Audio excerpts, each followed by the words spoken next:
And thank you so much, Robin, for that amazing land acknowledgement. It really allowed me to center myself and really give thanks to the earth around us. For those who don't know me, my name is Naomi, aka Cookie 007. I have been a member of the Toronto Kiki Ballroom Alliance since 2010, as well as a member of the first house in Canada, House of Monroe, since 2010 as well.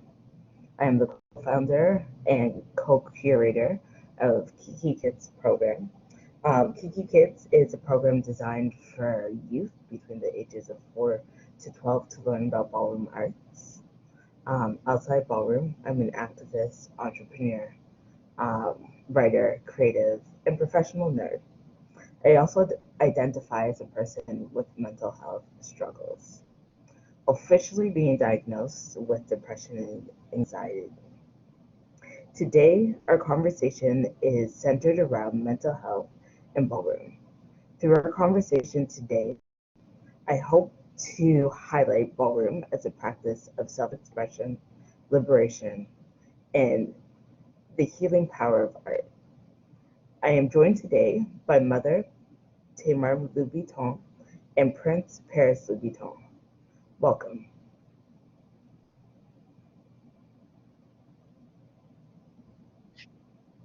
Hi. Hello, everyone. Greetings, Tamar and Paris. Thank you for joining me today. I'm really excited to have this discussion with you. So before we get into the discussion today, I would like if you could each share with those who don't know you, your story. How did you come to find ballroom, and how has ballroom impacted your life? Want to go first? You go first. I'll go first? Yeah, Okay. Thank you so much. So I found ballroom about 8 or 9 years ago, actually 9 years ago now. I was in a relationship with somebody that was in ballroom, so that was my intro into ballroom, and I've been here ever since. Um, I started out in the Kiki scene, and I was walking drags around this pretty much from the beginning until now, and now I'm in the mainstream scene as well, in the House of Miyake moved there. And yeah, so I'm the overall mother of Canada for the House of Loubiton, and he is the prince. He's earned that Yes. position. So I'm just happy that I'm able to impart the knowledge that I have onto the next generation so that I can clock out. Yeah, so my name is Prince Paris Loubiton, he, him pronouns. I got into ballroom just over a year now. It's like been almost a year. And I found ballroom through Princess Jasmine, who's also in the House of Loubiton.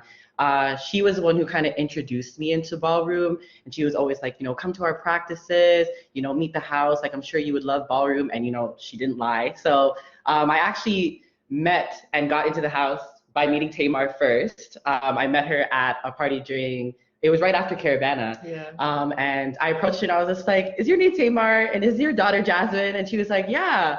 And then, since then she invited me to a practice. I showed up that very next week and I instantly fell in love with ballroom.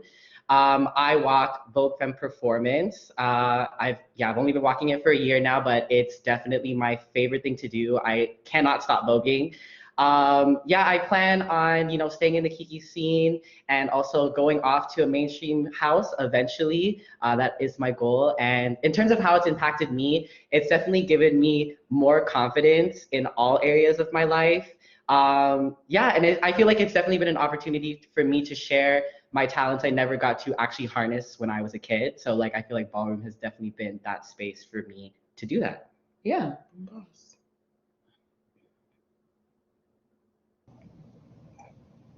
Thank you so much for sharing that with us. And I'm so glad that you're here to have this conversation because this is really an important conversation to be had. I'm going to start off by giving you guys a couple statistics about LGBT youth and mental health. And I'd love to hear your feedback on this. So this survey was taken in 2020 by the Trevor Project. The Trevor Project, if you don't know, serves youth who are LGBT. They do a lot of research, they do a lot of policies, and things like that to help further just the rights for LGBT youth. So the survey says that 40% of LGBT youth have seriously considered attempting suicide in the last year. 68% of the youth within LGBT have shown signs of generalized anxiety disorder, and 48% of LGBT youth reported that they've engaged in self-harming behavior in the past 12 months. When you hear these statistics, what are your initial thoughts? It's a lot better than I thought, to be honest. 40% and up to 40, we're breaking it down. I thought it would be much higher, especially if you're talking about in the past year since the pandemic has started. I think that those numbers are not as bad as they could have been, say, if this happened maybe 5 years ago. I think that we're in a much better, more accepting space, at least here in Canada, here in Toronto. I can at least vouch for that we are in a better position than we were 5 years ago, or even 10 years ago, even 20 years ago. So if it's 40% that have contemplated suicide in the past year, I think that numbers are improving.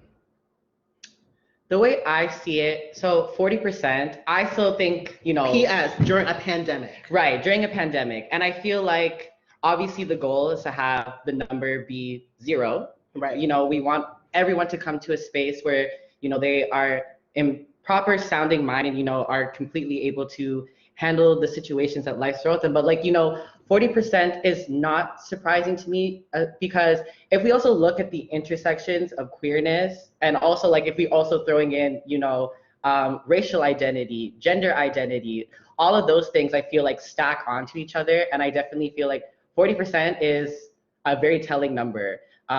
Even though it's not as high, I still think 40% is too high.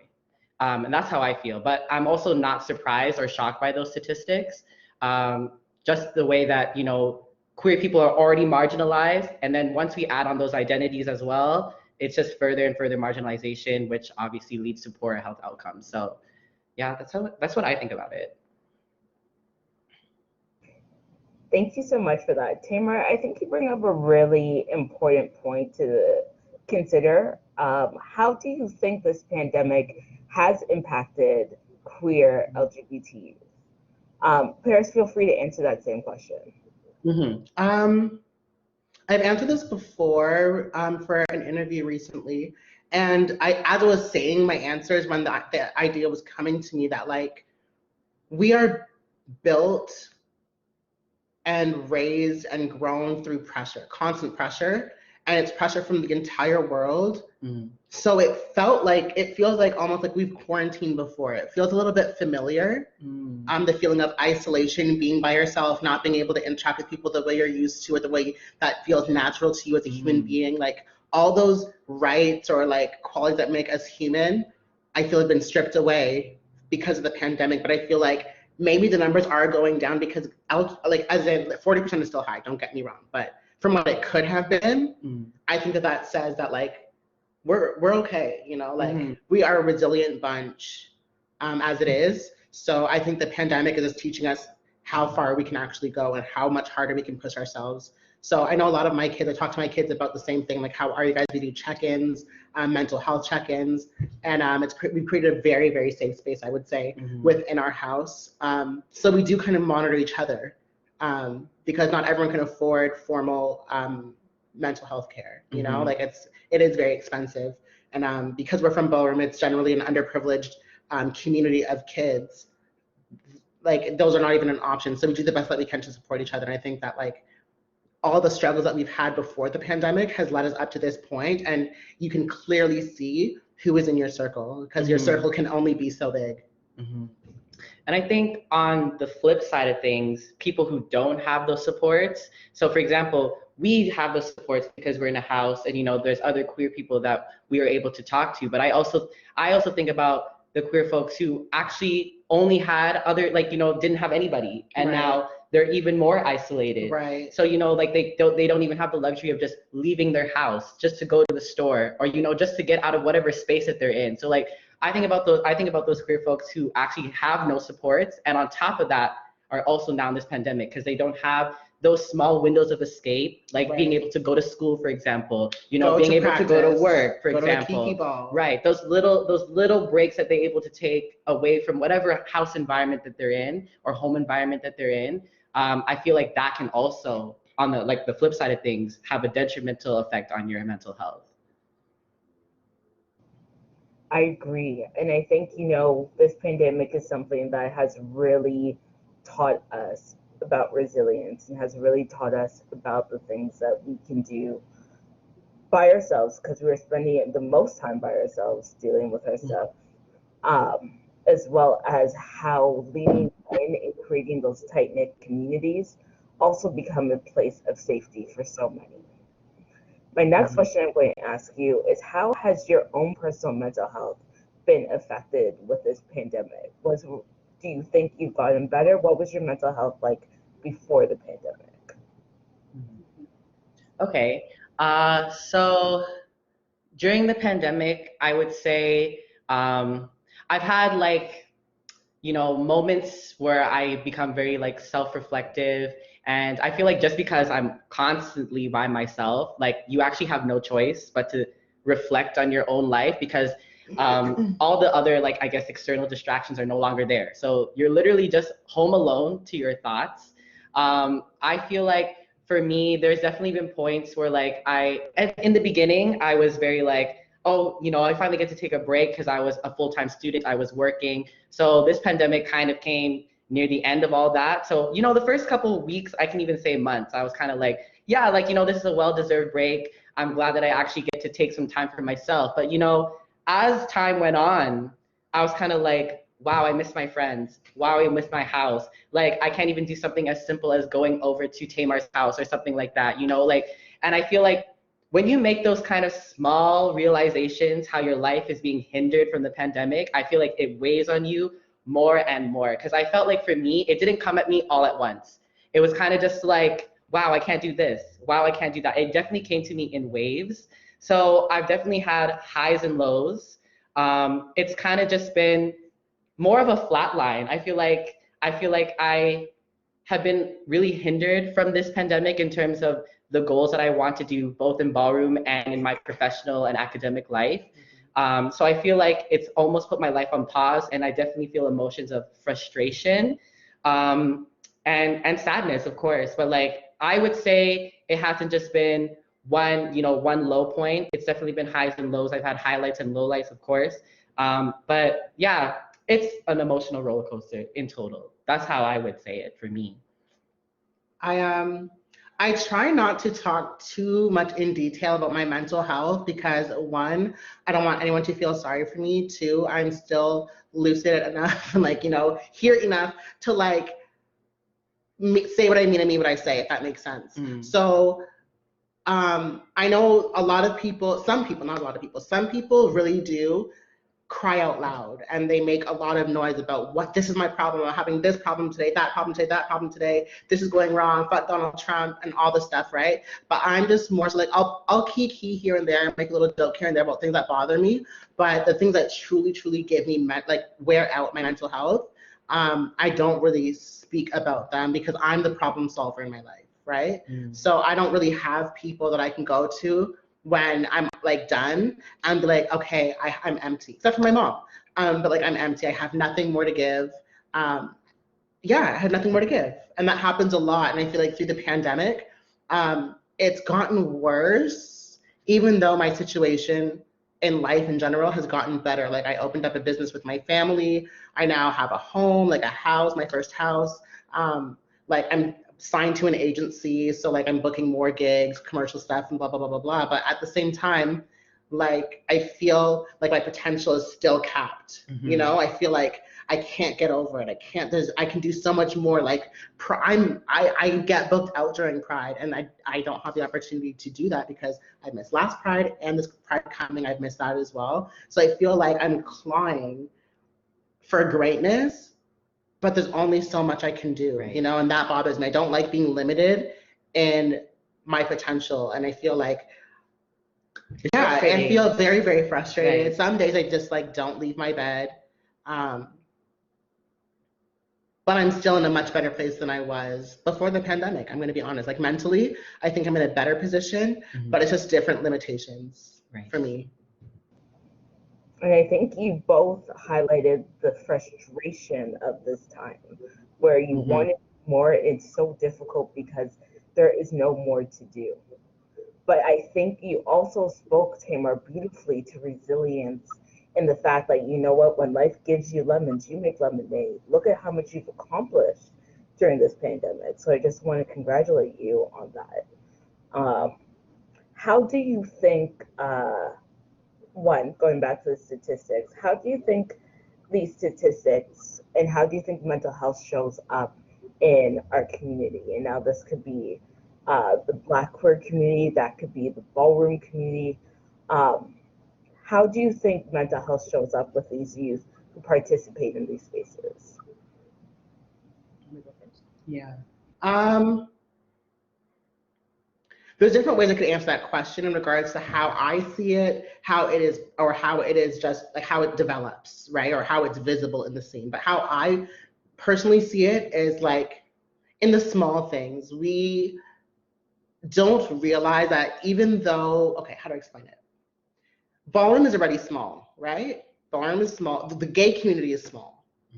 Then the ballroom community is small, especially here in Canada. We'll do Canada on a whole. It's very, very small. So when there are fractures in relationships here and there, it does cause a kind of mushroom effect. Yeah. Like, you know, when those, what are those things called? An atomic bomb, you know, it does that mushroom thing.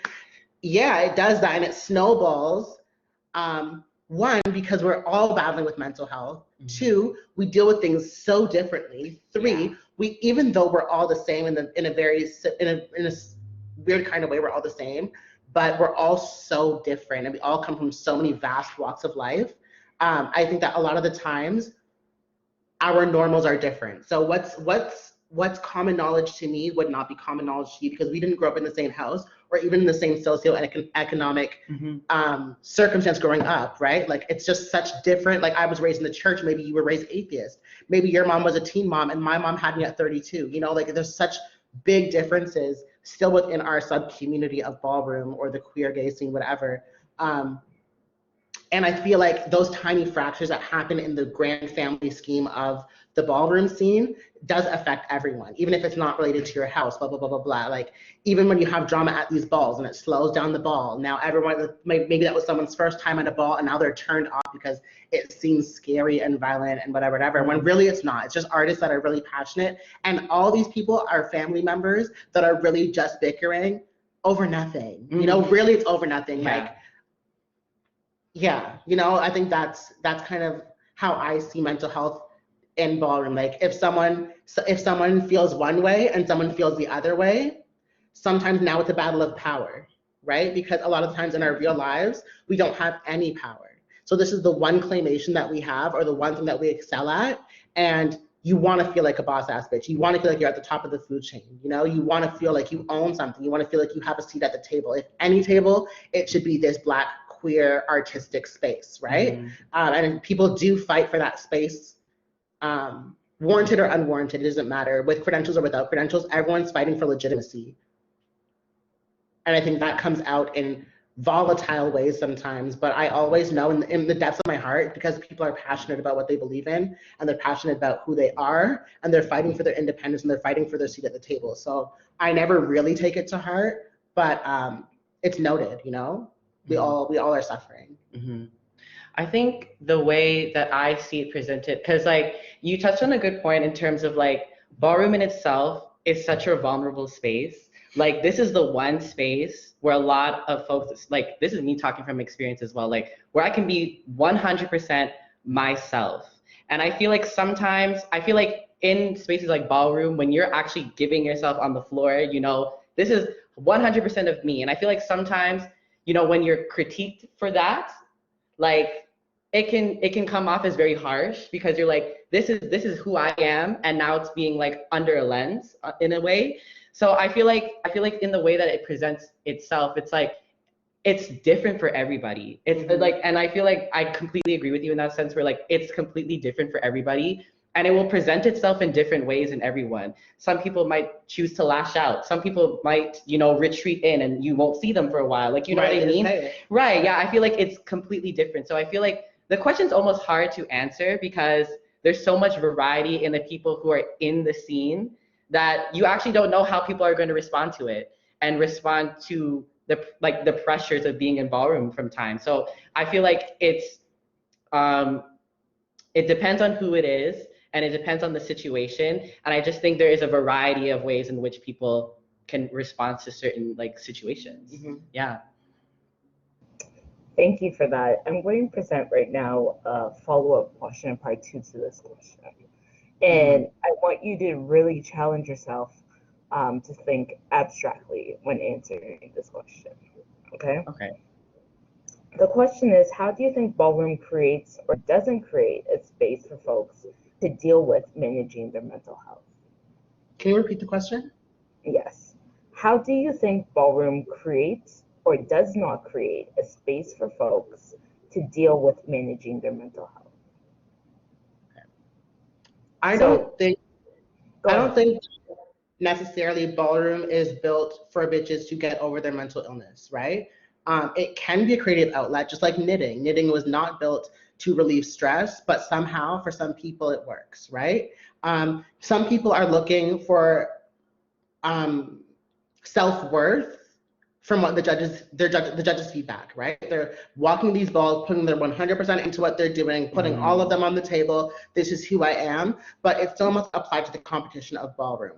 Exhibit A, I cannot go to the Ballet of Canada, the Ballet Institute of Canada, whatever it's called, and be upset that they won't hire me to do the Nutcracker because I've never taken ballet a day in my life, or I don't know how to do ballet, or I have a minimal vocabulary of ballet, whatever the case might be. It's not their fault, right? So you need to go where you fit in, go where your talents and the things that you bring to the table actually apply to. So just because you are in ballroom doesn't mean that you're good at what you do, it doesn't mean that. Or just because you're in ballroom doesn't mean that you are a boss at what you do. So it just depends on what level you're coming at and if ballroom is actually for you, because just like ballet might not be for me, ballroom might not be for other people. Can I just ask a follow-up question, Paris? I'm going to let you answer this as well. But I just want to follow up because I know in ballroom the idea is very much everyone is a star. Everyone is supposed to fit in. I think that was just a Kiki. Okay. Because it can't be. It can't be. So I'm gonna take it as a Kiki. Why would you say that it can't be true? Because not everyone is a star. So not everyone is a star. So what defines a star in ballroom? I don't know. If you can't ask me. You can't ask me. Okay, so hold on. I feel like to follow with the question, the original question, I feel like, okay, ballroom is technically both, because if I'm talking about my personal experience, it's been a positive space for my mental health because the way that I am and my person. Because you are talented. I cannot be because you're good at what you do. Hold on. I can't be who Paris is in my own home. So and I feel like that is a sentiment that's shared with many queer people. Oftentimes they hide their sexual identity from their families. They hide their sexual orientation from their families. Sometimes their friends, I'm fortunate enough to have friends who I'm out to and all of that. But I feel like ballroom is a space, at least for me, was a place where I could just be myself. And no one is asking me questions. Why do you act that way? Why do you talk that way? Why do you do this, and the third? I feel like ballroom is that one. No, ballroom is that one space where I was never questioned on who I am, as a person, as a human being.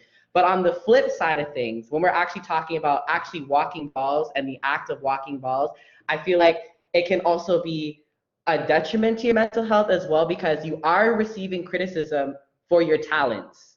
So I feel like in any kind of space where you're being criticized can facilitate self-doubt, self-worth. Even though ballroom is a space to big up each other, I feel like with any other space that entices competition, I feel like it can also work against you in the sense where you're putting yourself out there and people are reading you for whatever you're doing, and then I feel like that's when you can see the negative sides of ballroom, so to speak, if that makes sense.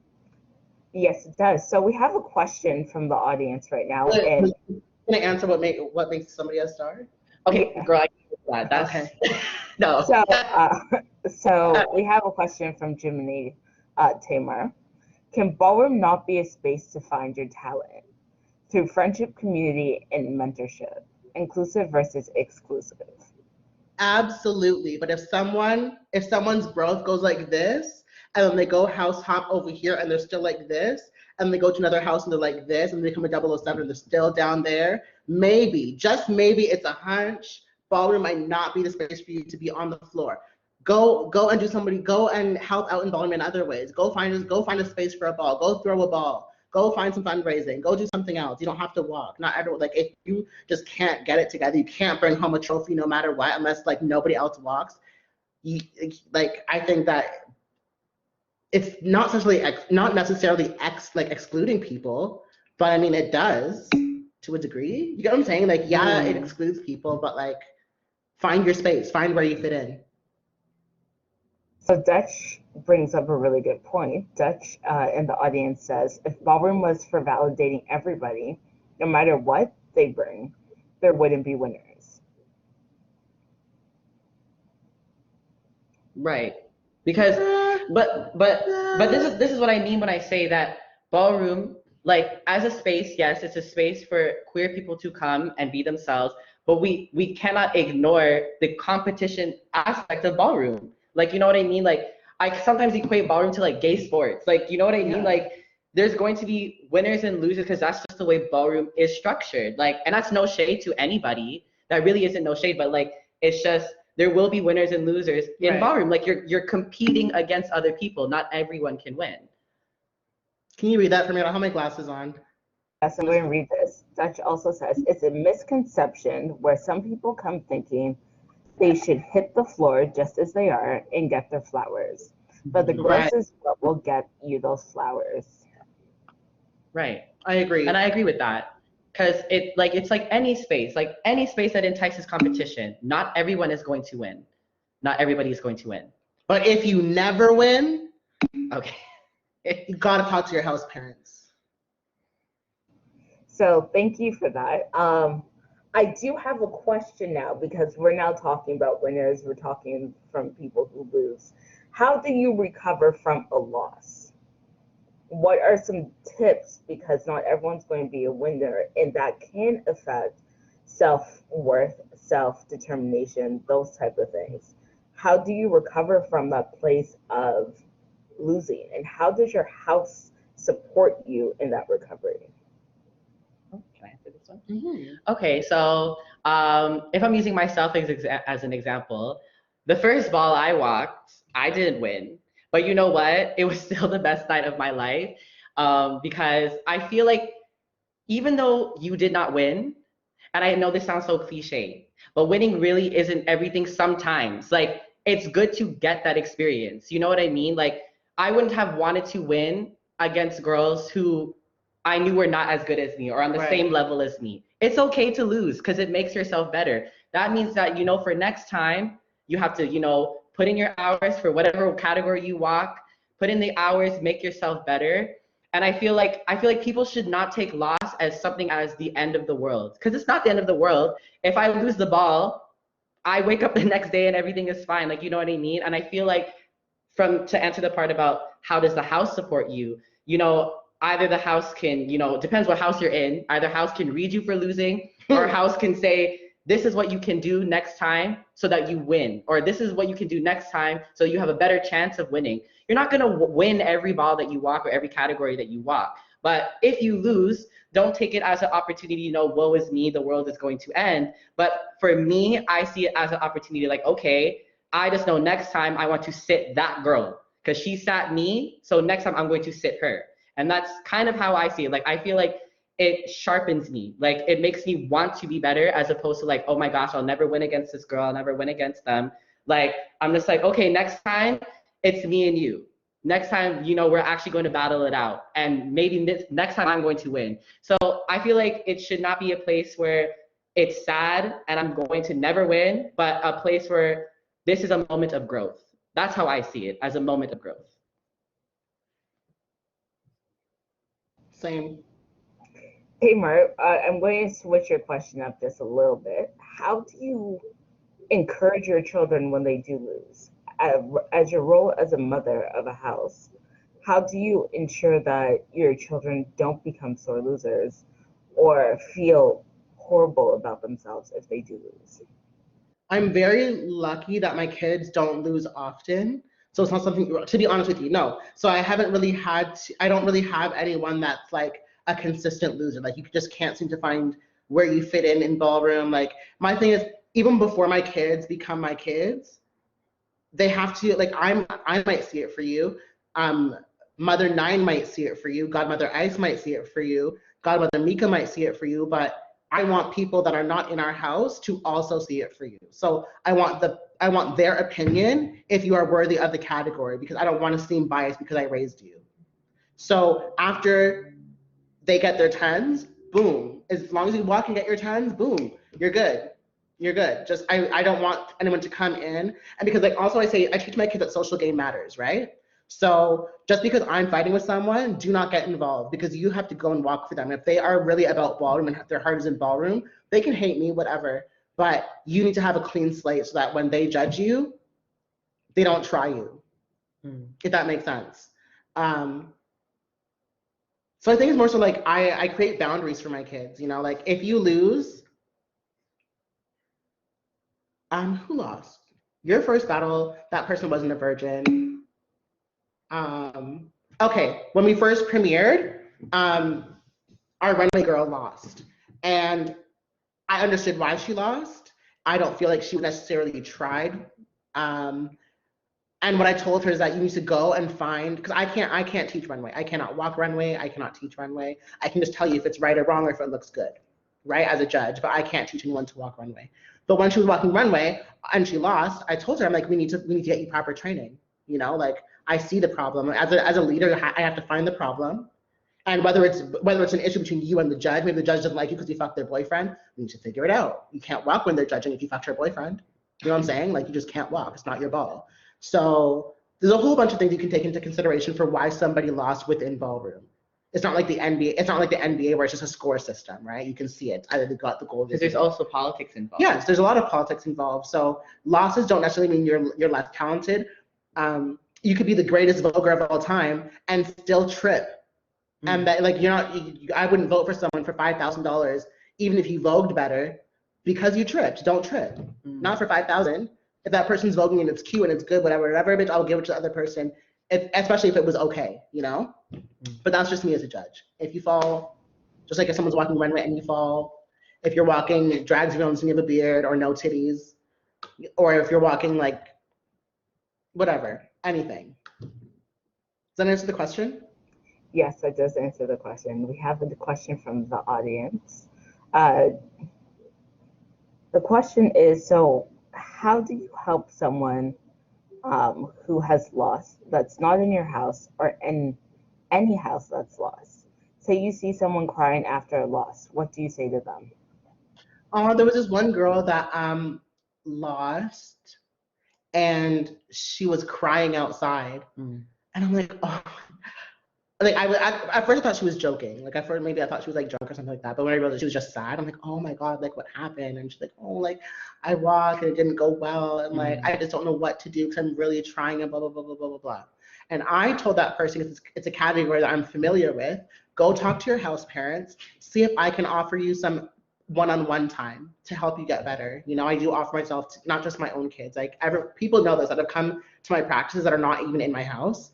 They know that I'm here to offer you the same help that I would offer my own kids, because I want my kids to have the stiffest competition. Like the goal isn't just to be locally great. It's to take your talents, grow, like nurture them, and we take them across the border to where the competition is supposed to be the stiffest, right? So if you can't handle the pressure of Toronto or whatever the case might be, then you won't last a day in even Detroit or Buffalo, girl. You know what I'm saying? So, but yeah, I do offer help to other kids in other houses, advice. If some people have even asked me, oh, why did you chop me? Or what can I do to win? What can I do to win next time I walk?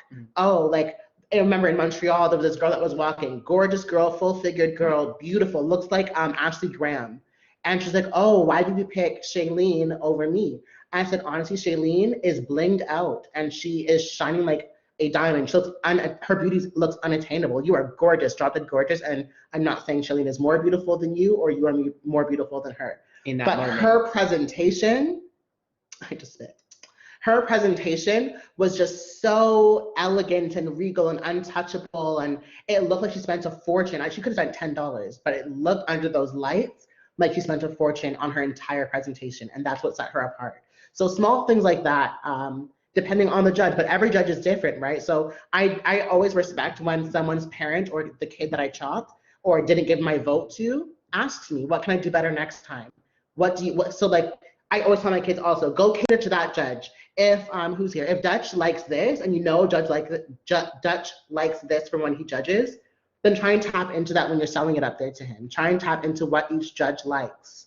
Some judges like a more dramatic flair. Some people like things more demure. Watch how they vote for people and see how you can appease that judge specifically, and that will help you in the long run.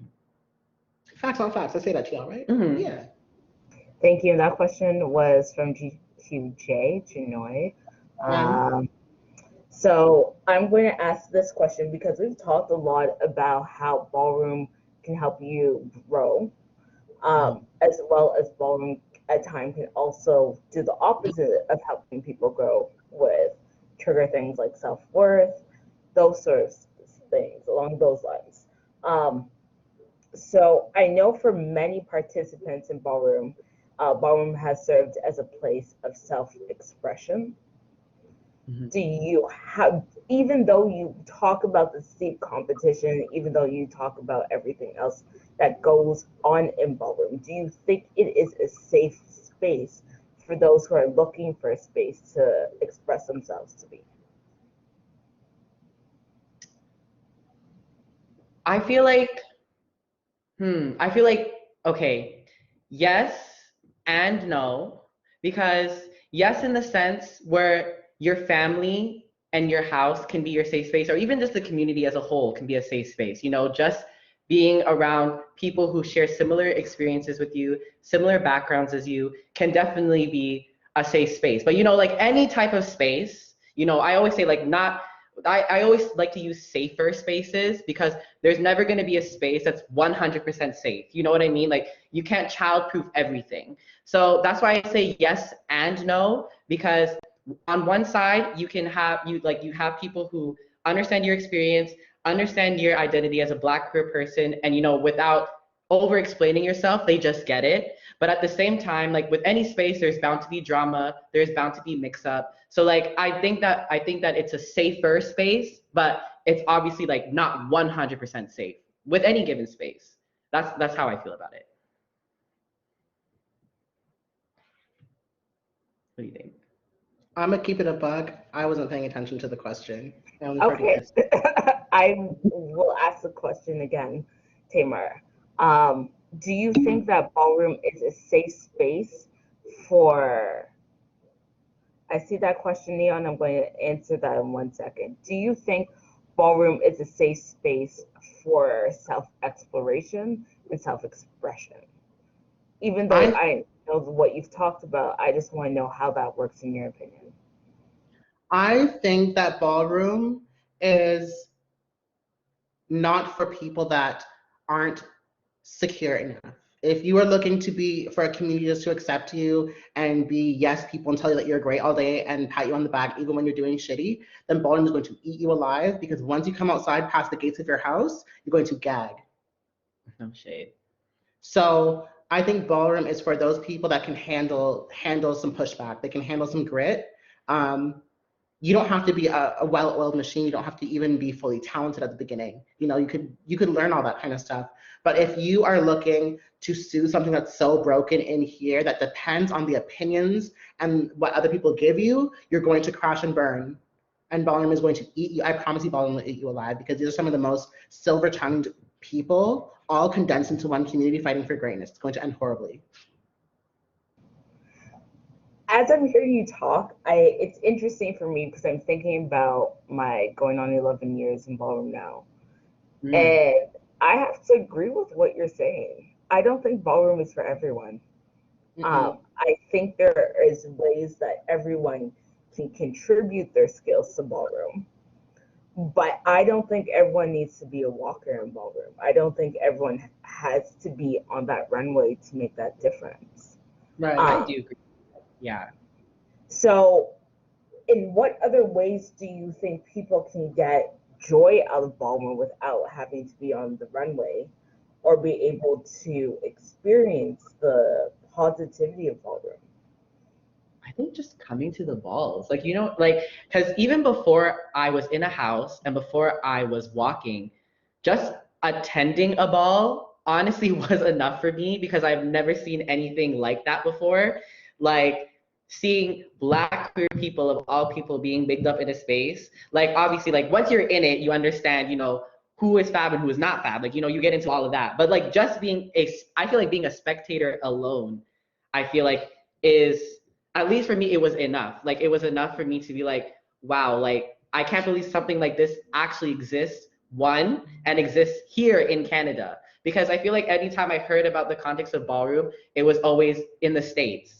So I didn't even know that there was a scene in Toronto. So I think, like, I agree in the sense where, like, not everyone is intended to walk, but like, anyone can watch and anyone can enjoy the space and live for the space and the people who are walking. You don't necessarily have to be in it. You could just be friends with the girls. Like, you have to also remember, this is not like a football game where you are competing for hours and hours on end. You are showing your stuff for about 30 seconds and hoping for the best. Yeah. That's the time frame of you showing out. It's Right. like 30 seconds, maybe 90 seconds, split up into like 2 parts. If you have some battles to go through, but it's not like a jam-packed session. So most of what you're doing on a ball is spectating and supporting anyways. Yeah. So if you don't have enough talent to go on the runway, you clapping and cheering for people is helping the ambiance of the ball. I could not imagine what season 2 of Legendary is going to be like with no B-roll, like with no like audience people listening or cheering, and like no audience reactions. Like, it's gonna be like the ending of last season, actually. The ending, I believe, was at the beginning of COVID, and it just looked barren. It was quiet after they're done voting. It's just like, just quiet, and I don't know. But I also feel like another way you can be a part of ballroom without necessarily like being a walker is like, you know, being people who like help within the community, provide resources to the community, like, you know, start initiatives. Like, you don't have to be someone who walks to do that thing, to do those things for the community. You could also throw a ball. Right. Like, you don't have to walk a ball to throw a ball. The same way like Absolute Vodka can throw a ball and then they hire the girls to run the ball. Anyone with a link or a space or an idea can do that as well. Yeah. So I'm going to ask this audience question. This is from Neon. The question is, how safe has ballroom been for both of you? How is it safe for both of you? Okay. Oh, yes. How has ballroom been safe for both of us? Sorry, let me ask that. How is it safe for both of you? I have felt very unsafe. But also no one's gonna touch me. You know, like, you're really not going to beat me. So like, you might not like me, and that's unfortunate. I still like people that don't like me, you know, but no, it's not necessarily the safest place, because I believe a lot of people that do suffer from mental illness, which is the only reason that I could think that some people would lash out the way that they do, you know, it has created an unsafe environment. I can't say that I haven't always been part of the solution or the problem. When you argue with people and fight with people, it becomes, you know, a battle of like the heart, you know, and people say things that sometimes they don't even mean. But people go past that a lot in ballroom, and actually hurt people and hurt people's lives and situations and blah, blah, blah, blah, blah. That kind of stuff I don't get behind. Things have gotten a lot better, don't get me wrong. Leaps and bounds better. But yeah, it hasn't always been the safest place. I've seen people get badly hurt at balls, like physically. Emotionally, I've seen people like be berated at balls. So yeah, but I've also seen the same things happen in my in an office that I've worked in, or I've seen the same thing happen at a bus stop. I've seen the same thing happen at McDonald's. You know, like you see it everywhere. It's just this is another community that the same things do happen in. I don't think it's exclusive to ballroom or exclusive to, yeah, it's just people that are together, don't agree, boom. Yeah, conflict will happen anywhere, Yeah. in any space. But to answer that question specifically, how's it been safe for me? To address that, it's been safer for me because again, I'm touching on the point where like I can just be myself. Like, you know, not everybody is going to agree with me and agree with like my person and my sexuality outside of ballroom, but I know that type of discrimination in terms of my sexuality and my color of my skin will not be something that happens to me in ballroom. Does that make sense? Like I don't have to worry about being Black and queer in ballroom because the space is for me. Like that's how it's been safer for me because I've never had to think twice about how is my identity going to interact with this space, because my identity is this space. Right. And so I feel like that's why it's been safe for me in that sense, because I can be myself and not have to question how my identities intersect with this space. But I obviously cannot say the same for overarching society, but within ballroom, I know that safety net is there. So I know that we're coming up to the end. I'm going to ask one more question. My question for you, thinking to the future, because I'm a futurist and I see things as everything can get better. Mm-hmm. This conversation has been really real. I first need to acknowledge that and thank you for your honesty. I think this conversation has been very eye-opening across the board. And it wasn't something that was sugar-coated, or it wasn't something like, oh, everything is great. I think what you've said, there's a lot of validity to it, especially once it comes to mental health and how ballroom can be very dangerous for some folks and things like that. Looking to the future, how can ballroom improve? How can ballroom be a safer space for people's mental health? You want to go for it? I can't speak for the 007s or the people that like, you know, just happen to walk because they're at a ball. But for those people that are in a house, your house parents really do have a job to do, and it's not just preparing you for the runway talent-wise, but it's preparing you up here as well, to make sure that you're mentally sound enough to receive whatever outcome happens at that ball.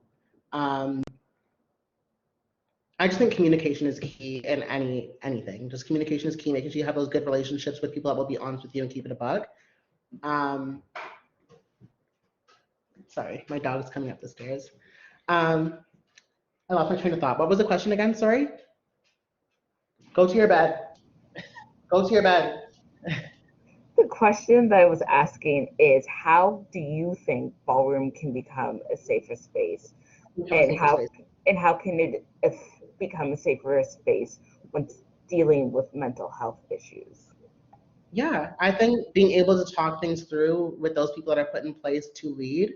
If there's an issue with leadership, then you know you have to go through other avenues. But from what I've heard, generally speaking, everyone is comfortable with their own leadership right now, and I think that's a great thing within our scene.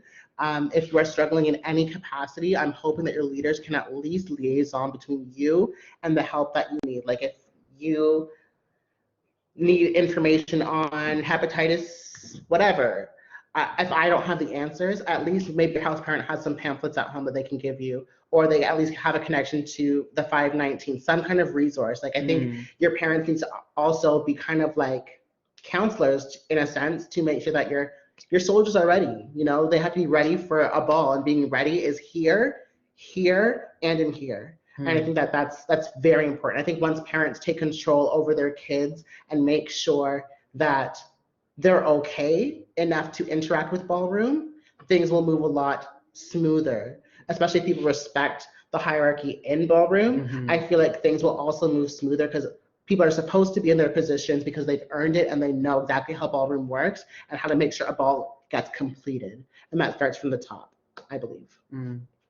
I also think it's important I agree with everything that you said. And I also think it's important to build, I guess, better community bonds even amongst houses, which sometimes can be wishful thinking because obviously there's going to be conflict because, sometimes houses just don't get along with each other. But I feel like at the end of the day, we need to realize that we do, like you said, in a weird way, we do come from similar backgrounds and similar struggles. Obviously not 100% the same, but I feel like us recognizing those similarities in people, even who are not in our house, but in the community as a whole, I think we can definitely grow with that logic in mind. We have a common struggle. A lot of us have a common struggle. And I feel like if we come to just realize that, I feel like we can make better connections amongst people, even in different houses. I think, can I piggyback off that for a second? I think it would be great, and I've said this for years, but I think that it'd be really great to have some kind of community building weekend that we do annually for our scene to make sure that there's not just family within your house, but family within your community. So like if there was a retreat weekend, if you got a piece of land with a house on it, or like little cabins, or I don't care, it could be not tents, but it could be something, if we could find some kind of funding for that, so that way we can kind of enrich ourselves and not just being on some gang shit, but to really come together as a community so we can fight the battles that are really up against outside. And like building community outside of just balls. Right. Yeah. Right. I think that's also important, like if we're just talking about the scene in Toronto, because the scene in Toronto is already so small. Like, what we're talking about it would obviously require planning and logistics, but it's not like we're talking about doing this for all of New York. Like, this is Toronto. Like, it's a very specialized area. The scene is not huge. So like, I think like what we're proposing is not something that's unrealistic or drastic. Like, I think it's very doable, if there's people within the community, and I guess like people like younger people in the scene like myself who are willing to do that work. Because not everybody wants to do the work, but I feel like if we're thinking about moving forward and making the scene a safer space, like I think it's also important for parents to kind of instill that behavior of community in their kids. Like, you shouldn't be bringing beef between parents and passing it down to your kids. That doesn't make sense. Like I feel like we should always be making ourselves better, moving ourselves forward. Like, why does beef that happened between a parent and another parent have anything to do with me? Why should I be beefing with their kids because of that? Like, I feel like that shouldn't be something that we pass on. Like, I feel like we have to come to a place where this happened between them, but it's not our jobs to replicate those same mistakes. Yeah. Agreed. I think that was wonderfully said between both of you. Also, since this is being hosted by U of T, and U of T does have the land to make this happen, I just also want to put it out. If there's any professors, organizers, anyone out there that's listening, please get in contact with Tamar and see if you are willing to actually help some Black queer youth make something possible out of this. We thank you for the space that we get during Black History Month for this week. We acknowledge it and we thank you for that. I want to thank Tamar and Paris so much for being here in conversation with us. Absolutely. If there's any last minute questions, anyone else watching or listening that have questions, please let us know. I'm going to pause for a few seconds.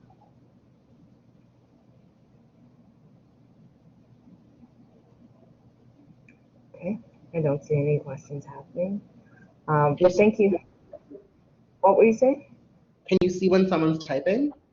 No. But nothing has popped up yet. Okay. Yeah, thank you so much for being here.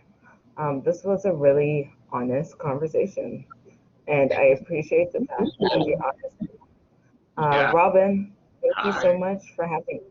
Thank you. That was, as you just said, honest and truthful and really, really raw. And on behalf of U of T, thank you so much. I heard what you just said, Cookie. I will take that back to some folks that potentially could, because it's a wonderful idea. I saw some claps coming through in the chat. Beautiful sort of way to end the discussion. And Tamar and Paris, thank you so much. Beautiful balance on camera in that discussion together. And Cookie, amazing job hosting, absolutely stunning. Thank you so much. Have a lovely night, everyone. Thank you, everyone in the audience, for joining. Thank you. Thank you, Robin. All right. Bye, everyone. Bye.